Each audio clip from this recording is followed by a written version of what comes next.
안녕하세요. 거지근성 남편하고 갈라서게 된 30대 여성입니다.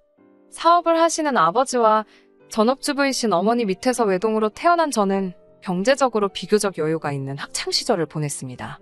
제가 미술에 재능이 있다고 생각하신 부모님께선 제가 17살이 되던 시기에 미국으로 유학을 보내셨지요. 그렇게 미국에서 고등학교와 대학교를 마치고 한국으로 돌아오게 되었습니다. 한국에 들어온 지 반년 만에 패션 회사에 들어갔어요.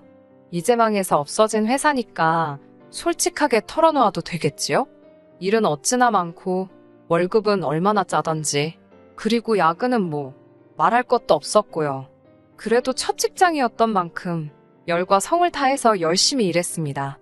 지금 생각해보면 말 그대로 제 자신을 갈아 넣었던 것 같아요. 그래서였을까요? 2년쯤 되어가던 무렵에는 처음 입사했을 때보다 체중이 5kg도 넘게 줄어있더라고요.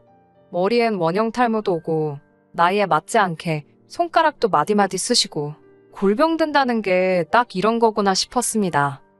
말이 나왔으니 말인데 교통편은 또 얼마나 지옥이었는지 모릅니다. 거리상으론 20분 정도 걸리는 멀지 않은 곳에 회사가 있었는데 대중교통으론 1시간이 넘게 걸렸어요. 그렇다 보니 회사에 도착할 무렵이면 이미 진이 다 빠져있는 지경이었습니다. 하루는 제가 얼마나 힘들었던 건지 퇴근 후 집에 도착해 현관에 들어서는데 다리가 풀려버리더라고요. 앞으로 고꾸라지면서 턱을 바닥에 찧어가지고 응급실에 갔다 왔네요. 그 모습을 본 아버지께서 크게 충격을 받으셨는지 차를 사주셨습니다. 아버지께서 차를 사주셨다는 것과는 별개로 제 자신의 체력을 키워야겠다는 생각이 들더라고요. 그렇게 회사 생활 3년 끝자락에 등산을 시작했습니다. 제 나이 때 회원이 많이 가입되어 있다는 모임에 들어가게 되었어요. 아침 일찍 만나 산만 다녀오는 모임이었으니 낯을 많이 가리고 술도 잘 못하는 저에겐 딱이다 싶었네요. 그리고 그 모임에서 남편과 처음 만나게 되었습니다. 북한산에 오르기로 했던 날이었어요. 북한산은 대부분의 회원들이 호불호 없이 좋아하는 산이라 분명 많은 사람이 올 거라고 예상했지요. 그런데 그날은 이상하리만치 아무도 오질 않았더라고요. 평소처럼 아침 7시 반 등산로 입구에 도착했는데 남편만 있었거든요. 남편은 혼자 산을 올라야 하나 어째야 하나 고민 중이었다며 저를 몹시 반가워했어요. 이전까지 인사만 몇 번 주고받던 사람이 너무 좋아하니까 좀 당황스러웠지만요. 아무튼 일단 인사를 주고받곤 얼떨결에 남편과 둘이 산을 오르게 되었습니다. 산에 오르는 데는 남편 쪽에서 자꾸 이런저런 말을 걸어오더라고요. 그리고 어쩌다 보니 그날 저희는 같이 점심까지 먹고 나서야 헤어졌습니다. 이후로 저희는 따로 연락을 주고 받기 시작했어요. 남편은 저보다 3살이 많았고 학원에서 고등학생들을 상대로 수학을 가르치고 있다고 했습니다. 그 무렵 저는 직장 생활에 너무 지쳐 있었고 차라리 영어를 가르칠까 그런 생각도 하고 있었거든요. 아무래도 그렇다 보니 제가 남편에게 여러 가지 질문도 하게 되었고 두어 달쯤 지났을 무렵에는 연인 사이가 되어 있더라고요. 사귀고 얼마 되지 않아서 결혼을 전제로 만나고 싶다는 남편의 의견이 있었습니다. 진지하게 저란 사람을 알아가고 싶다는 게 이유였어요. 저 역시 그런 마인드가 좋다고 생각해서 그러자 했습니다. 그런데 세뇌가 무섭긴 하더라고요. 사귄 지 1년 만에 남편에게 프로포즈를 받았을 때 당연하다는 듯이 그러자 했거든요. 결혼 전제 만남이었으니 고민해봐야 한다는 그 생각 자체를 못했달까요? 하지만 결혼 준비를 시작하면서 저는 크게 충격을 받을 수밖에 없었습니다. 사귀는 동안 걸핏하면 자기처럼 생활력 있는 남자가 없다고 그랬어요. 가끔 제가 좋은 옷이라도 사 입으면 그렇게 쓸데없는데 돈을 써서 미래를 어떻게 준비하냐며 면박을 주던 사람이었고요. 돈에 있어서는 전문가고 박사가 따로 없더니만 막상 서로 얼마나 모아놨는지 오픈하자고 하니까 이리저리 핑계만 대고 알려주지를 않는 거예요. 결국엔 제가 그런 것도 오픈 못하는 사람이랑 무슨 믿음이 있어서 결혼을 하겠냐고 판업자고 했습니다. 그제서야 남편이 들릴 듯 말 듯한 목소리로 2,500만 원이 전부라고 하더라고요. 속물이라고 욕하실 수도 있겠지만 그 금액을 듣곤 정말이지 어이가 없어서 2,500만 원이 작은 돈은 아니지만 남편은 사회생활을 한 지 8년 차였어요. 자기 입으로 맨날 자기처럼 아껴 써봐라. 미래를 위해 오늘을 참는 거다. 그러던 사람이에요. 그런데 3천도 아니고 2,500이라니. 제가 남편보다 낫다고 우스대자는 건 아니지만 직장생활 6년 차인 저도 7천을 모아둔 상태였습니다.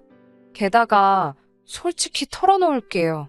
사실 요새 반반 결혼이다 뭐다 많지만 저는 가능하면 양쪽 부모님께 도움을 받고 싶었어요. 조금은 여유있게 시작할 수 있으면 좋겠다 생각했지요. 실제로 친정부모님께서 어느 정도 도움을 주시리란 기대와 확신이 있기도 했고요. 하지만 이어지는 남편의 이야기를 들으니 답이 안 나오대요. 결국 실망스러운 마음을 숨기지 못한 제가 남편에게 돈 벌어 그동안 다 어디다 쓴 거냐고 따져 물었습니다. 그러자 남편은 조금 머뭇거리는 눈치더니 아버님 빚을 갚아드리는데 보태드렸다고 하더라고요. 생각지도 못한 남편의 대답에 잠시 전 할 말을 잃었어요. 남편이 덧붙이기를 아버님께서 작년 초 가족들과는 상의도 없이 작은아버님께 2천만 원이라는 큰 돈을 빌려 주식을 하셨답니다. 그 사실을 알게 된 건 남편이 올해 초 작은아버님과 통화를 하면서였대요. 아버님께선 집주인이 전세금을 올려달라는데 그 돈이 없어 쫓겨나게 생겼다며 작은아버님께 우는 소리를 하시더랍니다. 가족들 볼 면목이 없다며 어찌나 아버님이 서럽게 우시던지 보다 못한 작은아버님께서 당신 딸 결혼 자금을 끌어다 돈을 빌려주셨던 거고요. 하지만 올해 초 작은어머님께서 이 사실을 알게 되셨고 그쪽 집안이 온통 쑥대밭이 되었답니다. 작은어머님께서 당장 돈 못 받아오면 이혼하겠다 으름장을 두시곤 집을 나가셨다나요? 그 집 사정이야 지금 이야기할 건 못 되는 것 같고. 아무튼 결국 작은아버님께서 남편에게 너라도 네 아버지가 빌려간 돈을 갚으라며 연락을 해오셨다는데 그때만 해도 남편은 아무것도 모르고 있었다네요. 이게 다 무슨 소리냐고 아버님께 따지니 그 돈으로 주식을 하셨다며 당신 배를 째든지 마음대로 하라더랍니다. 시쳇말로 다 꼬르셨던 거지요. 그래서 어쩔 수 없이 자기가 갚아드렸다나요? 사연을 전부 듣고 나니 남편 신세도 참 처량하다 싶고 불쌍하더라고요. 그때는 그래도 사랑에 눈이 멀어 내가 여유가 있어서 다행이다. 그런 생각만 들었어요. 하지만 지금 돌이켜 생각해보니 사연 없는 집이 어디 있나요? 안 됐지만 당신은 결혼할 준비가 안 된 것 같다 하고 헤어졌어야 하는데 남편 돈 3천, 제 돈 7천, 합이 1억이었습니다. 친정부모님께서도 1억을 보태주신다 하셨는데 그래도 2억이 큰 돈은 맞지만 그 돈으로 식부터 시작해서 모든 걸 해결하려니 솔직히 쉽지 않겠다 싶었습니다. 그러다 친정부모님 댁에 들어가 살면 안 되겠냐고 제가 먼저 물어봤어요. 친정부모님께선 서울에서 차로 30분 정도 떨어진 경기도에서 2층 집을 지어 살고 계셨거든요. 집은 아버지의 사업장과도 멀지 않았고요. 이참에 아버지 회사로 이직해버릴까 싶기도 했고 남편이 처가살이가 싫다길래 그럼 당신이 이 예산으로 식장부터 한번 다 알아와 보라고 했더니 잠잠해지더군요.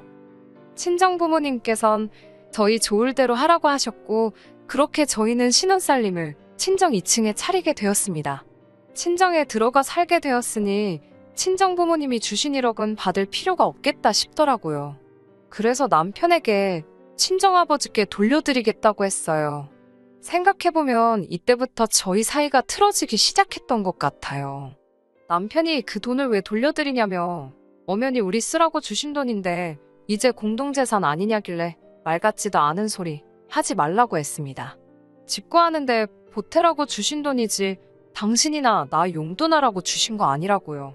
그러자 남편도 더 말은 안 했지만 전 속으로 남편이 저런 식으로 생각을 한다는 그 사실 자체가 놀랍고 황당했어요. 그뿐만이 아니었습니다. 결혼식을 올린 후 친정으로 들어와 살게 되면서 저는 다니던 회사를 관뒀어요. 거기엔 여러 가지 이유가 있었는데요. 일단 제가 다니던 회사는 직원들 사이에서도 이제 이 회사도 곧 망하네 어쩌네 소리가 돌기 시작했을 만큼 회사 내부 사정이 좋지 않았습니다. 게다가 그 때문인지 월급을 삭감한다고 하더라고요. 반면에 아버지 사업은 전에 없이 잘 되고 있었지요. 아버지께선 쓸데없이 시간 낭비하지 말고 당신 밑으로 들어와 얌전히 일이나 배우다 물려받으라 하셨고 전 아버지의 말씀을 따르기로 했습니다. 그런데 남편은 어떻게 아버님은 저만 생각하시냐며 사위도 회사 생활 하느라 고생하는 건 안 보이시나 보다고 서운하답니다. 제가 남편에게 애들 가르치는 것과 아버지가 하시는 사업은 완전히 다른 거라고 해도 도통 들어먹을 생각을 안 하더라고요. 그러면서 남편은 어차피 제가 아버지 사업을 물려받으면 결국 자기가 저를 도와야 할 날이 오지 않겠냐며 자기도 저희 아버지 회사에서 일하게 해달라고 집요하게 저를 졸랐습니다. 하지만 인사권이 저한테 있는 것도 아니고 소용없는 짓이라고 딱 잘랐어요.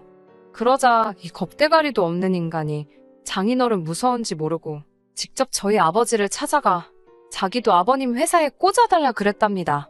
언젠가 제가 물려받으면 자기가 옆에서 잘 돕겠다면서요. 하지만 저희 아버지께선 단칼에 그 제안을 거절하셨지요. 부부가 같이 사업해서 좋을 것 없다고 각자가 잘하는 걸 하는 게 제일이라면서요. 친정아버지한테 까인 남편을 보고 있자니 좀 불쌍하긴 하대요.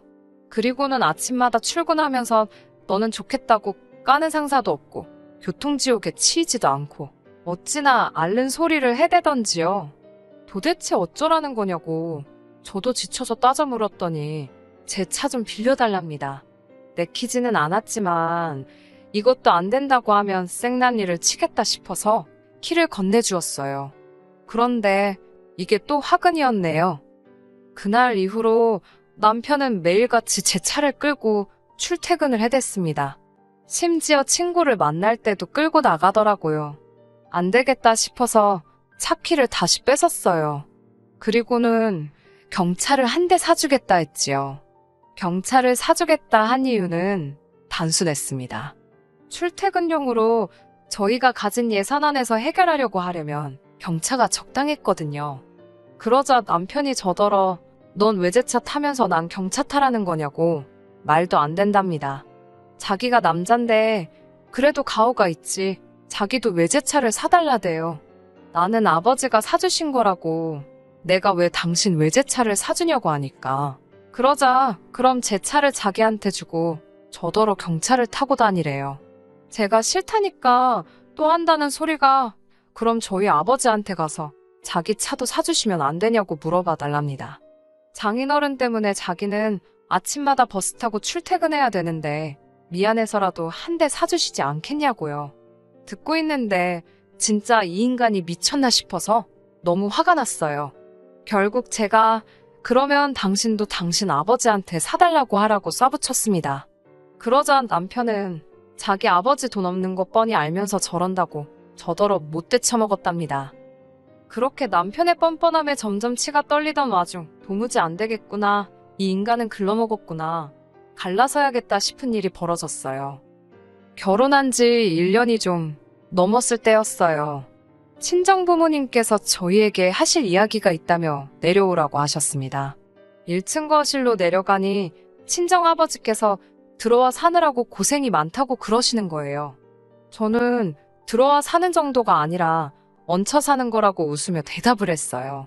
하지만 남편은 기다렸다는 듯이 맞다고 어른들 모시고 사는 게 정말이지 쉬운 일이 아니라며 아주 무슨 거드름을 피며 대답을 하더라고요.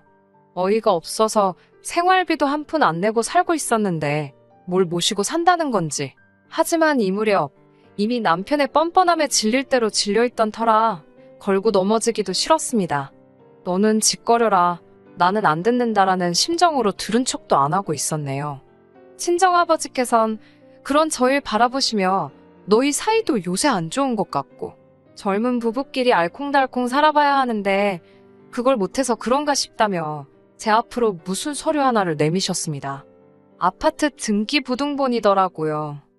친정아버지 말씀이 원래 세를 주고 있던 아파트가 하나 있었는데 마침 그 집도 이사를 간다고 해서 그 아파트 명의를 제 명의로 돌려주시려고 한답니다. 그 집에 가서 둘이 한번 재미지게 살아보라고요. 너무나 감사했고 순간 정말 어떻게 무슨 말을 드려야 할지 모르겠더군요. 그런데 옆에 있던 남편이란 작자가 뭐라고 한 줄 아세요? 왜? 제 명의로 해주냐입니다. 해주실 거면 공동명의로 해주셔야 하는 거 아니냐고요. 순간 제가 벙쪄서 남편을 쳐다봤어요. 그러자 남편이 한다는 말이 제가 자기랑 결혼을 했으니까 장인어른께서도 1억을 주신 게 아니냐며, 그러면 분명히 자기 지분도 있는 거랍니다. 그런데 자기하고는 상의도 없이 장인어른께 돌려드려서 너무 서운했다나요. 그런데 지금 또 제 명의로만 해주신다고 하니 사위도 아들이라면서 어쩌면 이렇게 대하시는 게 다르냐고. 자기도 처가살이 하느라 고생하는데 알아주시는 게 없다네요. 황당했지요. 처가살이는 개뿔. 저희 친정어머니가 삼시세끼 다 챙겨주셨지요. 생활비도 안 받으셨고요. 남편이 하는 거라곤 일주일에 한 번 청소기 돌리는 게 전부면서, 그렇다고 남편이 알아서 저희 부모님께 돈 10만 원도 드린 적 없습니다. 시댁에는 줄기차게 매달 30만 원씩 보내드리고 있으면서도 말이지요. 물론 결혼할 때 시댁에서 한 푼도 안 도와주신 건 말해 뭐 하겠어요? 친정아버지도 황당하셨는지 저희 남편을 물끄러미 쳐다만 보시더니 정말 그렇게 생각하냐고 물으셨습니다. 남편은 그렇다고 자기랑 제가 결혼을 해서 저희 잘 살라고 해주시는 거면 기왕 해주시는 거 공동명의로 해달랍니다. 그 말을 들은 친정아버지께선 정말 깊은 한숨을 내쉬셨는데 제가 어이가 없어서 생각할 것도 없다고 이혼한다고 그랬습니다. 그 아파트 저한테 주지 마시라고, 다 필요 없다고요. 그리고는 남편에게 나는 이 집에서 천년만년 살아도 하나도 불편하지 않다고, 불편하면 당신이나 나가 살라고 그랬습니다. 그러자 남편이 저더러 지금 말 다 했냐며 후회 안 하냐입니다.